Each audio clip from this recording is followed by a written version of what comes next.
మోడీ పిలుపుకి చంద్రబాబు నాయుడు విపరీతమైన వేగంతో స్పందించారు. వాళ్ళ కట్టర్ కార్యకర్తలకు నచ్చకపోయినా భవిష్యత్ అవసరాల రీత్యా చాలా బాధ్యతాయుతంగా స్పందించారు.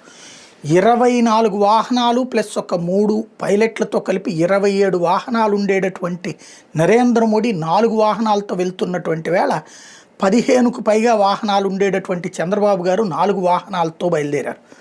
లోకేష్ 2 వాహనాలతో బయలుదేరారు. మంత్రులు సింగిల్ వెహికల్తో బయలుదేరినటువంటి పరిస్థితి. కువాయిలు తీసేసినటువంటి పరిస్థితి.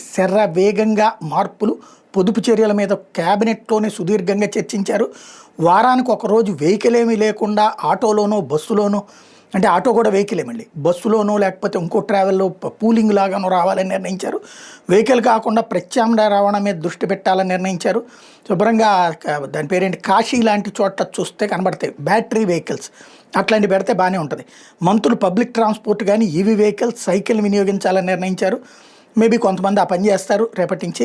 మంత్రులు జిల్లాల పర్యటనలో కూడా కాస్ట్ కటింగ్ పాటించాలని నిర్ణయించారు. విదేశీ టూర్లు క్యాన్సిల్ చేశారు. ఇంత వేగంగా నిర్ణయం అన్నటువంటిది అనూహ్యం, అద్భుతం.